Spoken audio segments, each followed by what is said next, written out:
nice matryoshka there. This one? Yeah.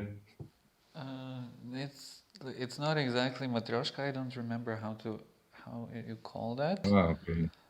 It's sort of Looks like. like this. Okay. Oh, and the little bells there. Hello, welcome to the Beast International Film Festival. It's 4th edition. It's the Festival of Eastern European Films in Porto that's taking place on 24th, 28th of March online. And as part of the program, we have the Visegrad Film Hub, which is supported by the Visegrad Fund, and it's presenting films from the 4 countries of the Visegrad Union, which are Czechia, Slovakia, Poland, and Hungary. My name is Bohdan Zhuk. I'm part of the team of the festival, and I'm very glad to welcome here the filmmakers behind the film Servants by Ivan Ostrochovský, the director himself, Ivan, and its producer, Katarina Tomkova. Hi, Ivan. Hi, Katarina. Welcome.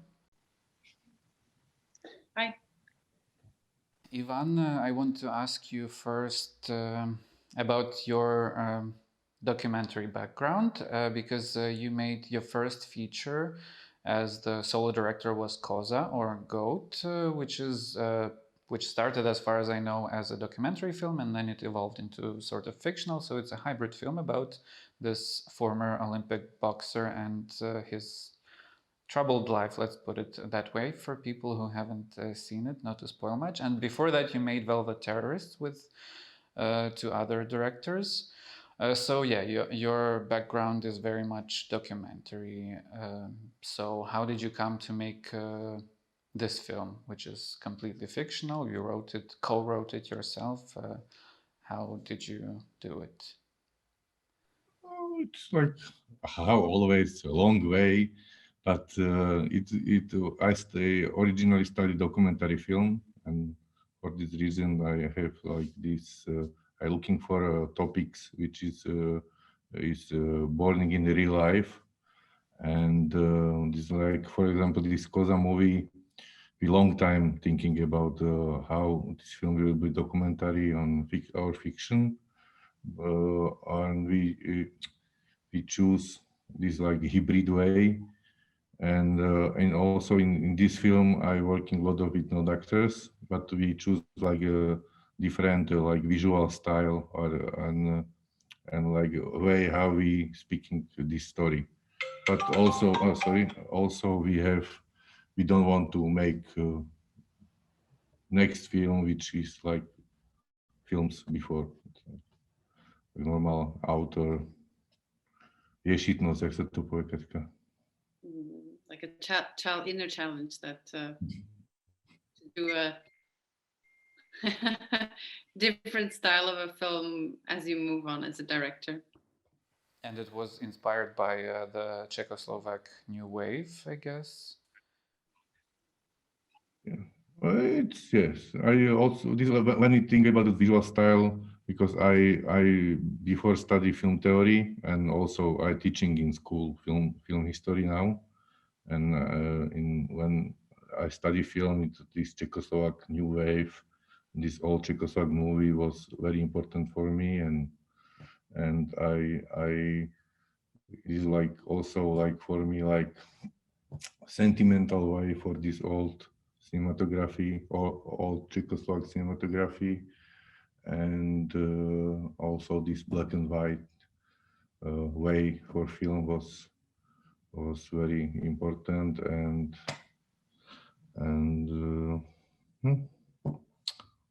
this you have true Czechoslovak New Wave was also very important inspiration moment source for me.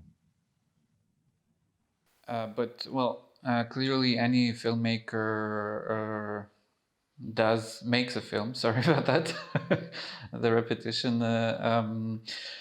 makes a film only when he or she is connected to the subject. So why did you decide to make this particular film about this socialist past? As we know, the film is set in the 1980s, and it's in a seminary for a Christian seminary for kids, and at the same time it has a very well, it's basically a film about oppression and the pressure of the regime that deprives people of their freedoms. It's like this film, this topic is from 1980, and we long time with my scriptwriter Marek Leszczak looking for like topic about this period, about the communistic time, because a lot of movies was already done in Czechoslovakia. And one of our friends, Vladis Boranovic, also playing in this film, real study in this school and say about the atmosphere, about the problems with school, and we go and research this topic, and it was very interesting for me from two reasons. One is like this moral dilemma for young priests is totally different. If you collaborate it with communistic regime like priest, it's totally different when you collaborate with a regime and you are no ordinary worker or something. It's nobody think because 80%, I don't know, it's 80 or 70% regularly collaborated with communistic regime, working and speaking how it was necessary. But if you are priest and you collaborate, it's like something non-moral in eyes with the people which veriaci, believers, religious people. Religious people, and this is one very important top reason for what my choose for this topic. It was like stronger moral problem, and second was like visual potential from this seminary, because I like this space and know this have like a nice atmosphere. It was like not, if you see this film, it's not like from 1980, but like from 19th century or from all time, because this school is very similar to 200 years. These guys have the same clothes, and this everyday routine is very similar, but this communistic speech and these problems like it's new.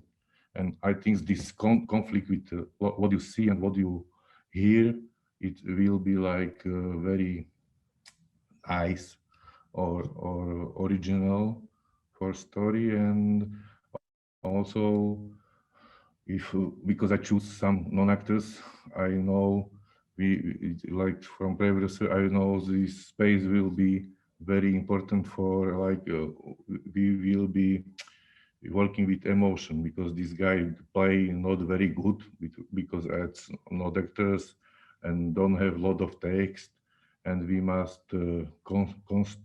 vybudovať, construct. We must construct emotion for these characters with atmosphere, with space, and with music. And maybe this is totally like little specific for this film. Mm-hmm. And a question for both of you, because both of you are producers, Ivan, you as well. This film took a few years, if I'm remembering correctly, about 5 years to make, and obviously that is not so easy to make such a film in these days, to pitch it, to find funding. But eventually there are a few countries in the production involved, and most of them are Central or Eastern European, but then there's also Ireland. So how did you get Irish producers involved? And generally, how was it to make such a film, to produce it? Katarina? Well, the Irish co-production was connected to our partner Mike Downey, who is originally British, and he was actually the one person that was introducing us to Rebecca Lankiewicz, who is our co-writer on the film from UK. While the quite, as you said, complex co-production structure of the film was evolving, we found it would be better to co-produce not with the UK eventually, but since Mike also kind of opened up a sister company of his UK company in Ireland, we decided then to go along with a Slovak, Romanian, Czech, and Irish co-production. And I guess about the question why it took so long, the answer is that quite complex co-production structure. It really took a little while to put it all together, but also Ivan was rehearsing with the non-professional actors to get them ready in front of the camera. So I guess one led to another, and it took a little bit longer. Ivan, do you want to comment on how long it took us to make the film? Also, I am very slowly director. If the result is as great as this, to me personally, this is one of my favorite films from last year. So regardless of how long it takes, well, the result was very, very good and impressive and really beautiful. I want to ask you more about the actors, the non-professional actors that you mentioned, because all the actors in your film are very impressive, and not even so much the more professional, like the big names like Vlad Ivanov and such, but especially the young actors. How did you work with them, considering that some of the scenes were very powerful and they had to deliver pretty strong stuff, very strong emotions without really much dialogue? So how was your process of casting them and working with them? It's like because I'm how I say, I study documentary film. I have like some private complex. I always think I don't have working with actors because I don't have skúsenosti, experience with this. And for me, it's when I'm thinking about character in movie, I thinking more like typological, how this people looks, and if looks for me good actor, I choose actor. If typologically it's good for me non-actor, I choose the non-actor. It's not. I don't think he play good or he plays bad. It's not important for me too much, and because I always think everybody will be play very bad, and I must fight with this. It's like also I think Vlad Ivanov will be play very good, but I will be prepared for everything. And we make this mix. All these young guys are not professional actors. Also, don't study film school or theater school, because we try find some these guys in this theater school, but always these young actors have very bad, very navyky. Bad habits, and it's more dangerous work with this young theatrical students, like with no actors which don't have these bad habits. These habits, and we know from previous film, I a lot of speaking with Vlad Ivanov, because I know these good actors will be like direct in this situation, because these young boys don't have like rhythm. He speaks something and he's stop, and nobody says something, but Vlad Ivanov knows now, and it's a crazy situation because Vlad Ivanov is a Romanian guy, and he only speaks in Slovak, and he learned the Slovak sentences, but he don't, these not actors, lot of time changing sentence, but I don't know how, what Ivanov knows, what his good answer or not his good answer, when he must be non-speaking or speaking. It's like, for me, it's like miracle. I don't know how he do it, and he really play in Slovak language, and also directing this young guy and make like good tempo for this scene. It's like crazy. I don't understand yet. And did it take a while for you and your cinematographer, if I pronounce it correctly, Juraj Chlpik? Chlpik, yeah. Chlpik, yes. For you to look for the locations for filming? Yes, because how I say, it's very important. This location is very important for me because this atmosphere from this location is like simulating this emotion for this character, and all. I like working like when we writing script, I go looking for location. Sometimes I find location which is not in script originally, but I like it because it's weird or nice atmosphere, and we write scene for especially for this location. And for me, it is like location is sometimes more important, like these characters, like these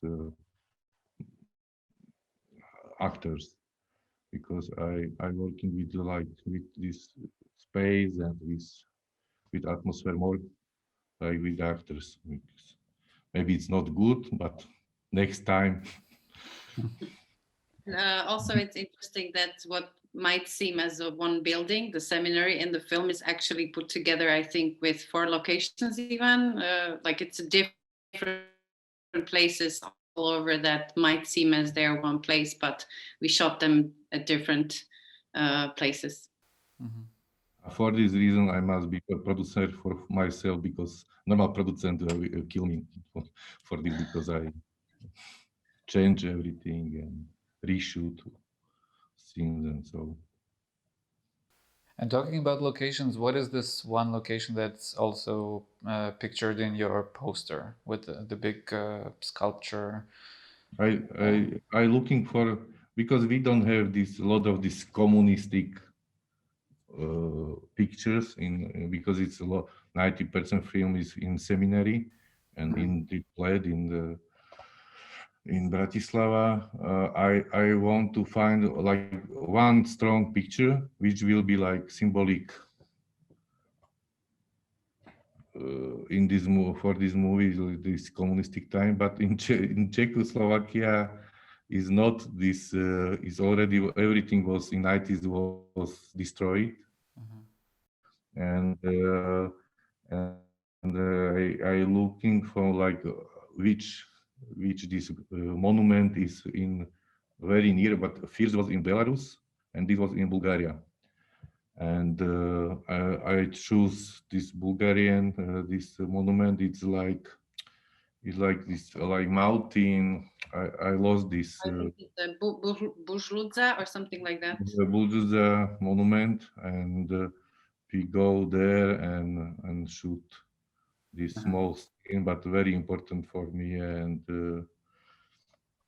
also it's normal producent don't send me like 2,000 kilometers for shooting and for one scene, and like, but I think it's a very strong visual picture it is for this end. Yeah, absolutely. And just last question, I suppose, that's about something that we've touched on a bit, but I want to ask about the socialist communist past. That's very common or similar in many ways for most Eastern European and Central European countries. Do you think it's discussed enough about, and this trauma worked through enough in our countries, in your country in particular? I don't have an answer for this question, really, because we talking a lot about this when we prepare this film. We have a lot of film about this or not.